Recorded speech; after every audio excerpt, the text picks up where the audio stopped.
Hi, glad to see you on my channel. Don't forget to like and subscribe to the channel. It's important to me. Have a good view. Wooden wonder, Geoffrey de Havilland proved to be an airplane outstanding and a real jack of all trades. Of course, the Mosquito was not equally good in all roles, but as a night fighter, both interceptor and intruder, it had no equal in British aviation and could compete for the title of the best night fighter of the whole war. Initially, the DH-98 was designed as a pure bomber, but in the early days of November 1939, the designers began work on two more variants, a fighter scout and a fighter bomber. Both provided armament of four 20mm guns placed under the cockpit floor, but the first remained two-seat and was to carry 3 cameras, and the second received a third crew member, an observer in the cockpit behind the wing, and retained a bomb load of 1,000 pounds. By the end of the year, these preliminary designs had evolved into a pure scout without small arms and a two-seat fighter without bombs. However, when it came to placing the first production order in early 1940, it included only scouts and bombers. The fighters were recalled in July, and so that for a while they completely ousted the bombers from the order. According to the experience of the first battles with Bf-110, Mosquito fighters should have become long-range day fighters, but the beginning of the night bombing offensive in Britain led to a change of priorities, and in the winter of 1940-1941, the purpose of the aircraft became night interception by radar. From the basic model, i.e., the Mosquito bomber Mk2, specification F-2140, was distinguished by a wing reinforced for maneuvering air combat and a redesigned nose section, which housed AI Mk4 radar units and small arms, 4 guns under the cockpit floor, and 4 rifle-caliber machine guns in the nose cockpit. The Mk2 was also fitted with a fighter flat windshield armor. These additions slightly worsened the aerodynamics, so that the fighter prototype W4052, first flown on May 15th, was 15 to 20 km/h slower than the bomber, but still remained at the level of single-seat fighters and a head start over the Beaufighter, the most advanced Allied night fighter at the time. The second and third fighter prototypes were built in a turreted version based on the F-18-40 specification and were flown in September and December 1941. The remote-controlled machine gun turret ate 30-50 km/h, depending on the angles of rotation and elevation of the barrels, so the topic was soon closed, and both machines were converted into training T3. The first production copies of the Mk2 passed the acceptance tests in the last days of December, and in January, the fighters became the most mass-produced variant of the Mosquito, until the end of 1943, when they lost the palm of superiority to the fighter bombers. After the end of the war, production slowed dramatically, but did not stop, and it was the fighter, NF-38 VX-9-16, completed in November 1950 and accepted in December, became the last representative of the family. In combat formation, excluding the turbine lights, aircraft with radar and searchlight, which were supposed to target single-engine fighters and illuminate the object of attack. By the end of 1941, the RAF had 22 night fighter squadrons. However, to introduce the new type into service, a new unit numbered 157 was formed in December, even before the RAF received its first production unit. In January, it began receiving its first combat aircraft, but deliveries of early Mosquito fighters were slightly faster than Mosquito bombers, and the process stretched to mid-April. With the retraining of pilots was even worse. In the same time, it was possible to complete the training of only 7 crews.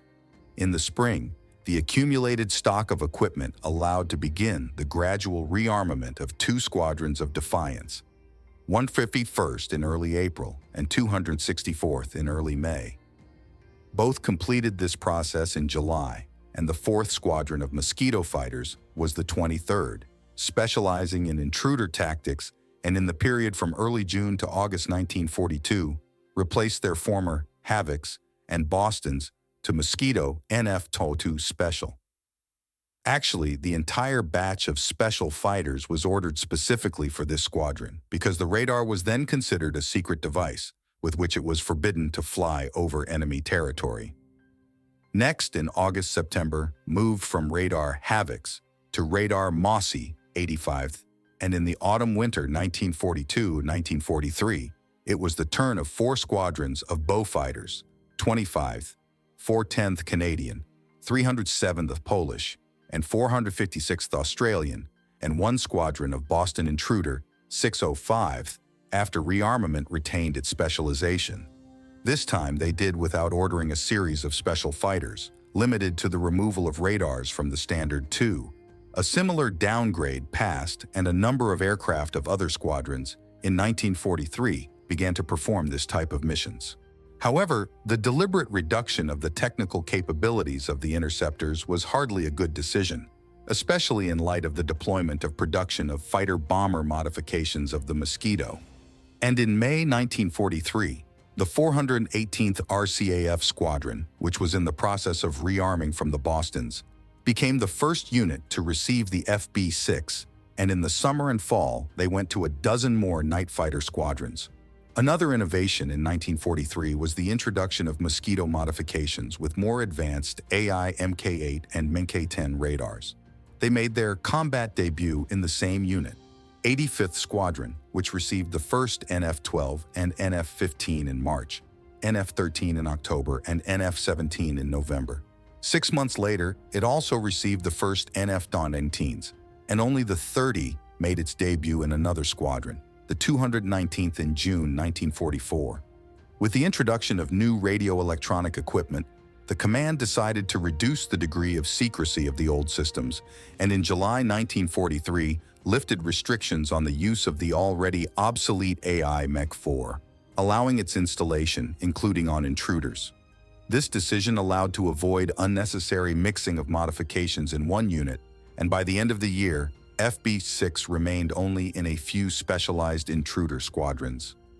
The remaining NF.2s were also assembled there, most of which were stripped of their machine gun armament, and the vacated space was taken by Serrate equipment, which detected the work of German aviation radars, or Perfectos, which aimed at the signals of German responders. When in the spring of 1944, the 2s began to be written off en masse due to wear and tear, they were replaced by new 6s, some of which received the released AI Mech-4 radars, sometimes by themselves, and then the armament was retained in full, but more often in a set with Serrate or Perfectos. And at the very end of the year, in the battle went to machines with more suitable for low-altitude operations, Lend-Lease Radar AI Mech-15, mounted in a special capsule, placed in the machine gun compartment, and a small thimble protruding from the nose cockpit. Logically, all of these radar conversions of fighter bombers should have been renamed NF-6, but the prefix was never changed. By the beginning of the fall of 1944, Mark II survived in only one squadron, 239th, and in November they finally disappeared from the RAF. And previously widespread in Western Europe, Mach 12 by July remained only in the 307th Squadron, and in January 1945 they were written off in there. 13 safely fought until the very end of the war, although remained by this time only in a couple of squadrons. The NF-17, which at the peak of its numbers was in service with 6 squadrons, was decommissioned in March 1945. Mark 19 turned out to be more rare and got only in 4 squadrons of the Western Front, in 2 of which it remained at the end of the war. And the laurels of the most common night Mosquito in 1945 belonged to the Model 30, which remained in service in the post-war period. If we consider the Commonwealth night fighter aviation as a whole, then on the Western Front, its combat composition in the middle of 1943 was already more than half of de Havilland aircraft, 12 squadrons out of 20, and in August of the following year became all Mosquito. In other theater, Beaufighters lasted longer, but even there at the end of World War II in the role of night fighters remained only Mosquito. Coloring and designations. Early production. Mosquito's Mk2s were painted all black in accordance with the then current standards for night fighters, with special night extra matte paint, popularly known as lamp black, i.e., soot. But in April 1942, it was replaced by plain night paint, nicknamed smooth black. By itself, This innovation gave an increase in speed of 10 miles per hour, and together with the installation of jet exhausts, and all 20. And in terms of camouflage, it was more favorable, especially in the twilight and moonlit nights. In October of the same year, the standards of coloring once again changed, and this time more radically. On the conventional, defensive night fighters abandoned the black color altogether, switching to lighter colors, medium sea gray as a base coat, on the upper surfaces supplemented with camouflage spots, dark green. And for night intruders then introduced a separate standard, according to which on the upper surfaces of the aircraft carried a day fighter camouflage of the same dark green, but paired with a darker and having a blue tint ocean gray, and the lower painted in smooth black. However, in this form, intruder camouflage existed only for a month and a half. Already in December, day ocean gray paint in it was replaced by night medium sea gray. Then until the end of the war, the standards of coloring did not change, except for the Epic with the high-altitude fighter Mark 15.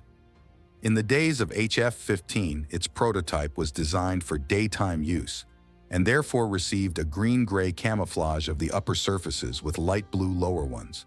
According to some assumptions, it was the standard daytime dark green and ocean gray, together with PRU blue, and according to others, marine slate, dark slate gray with sky gray and deep sky.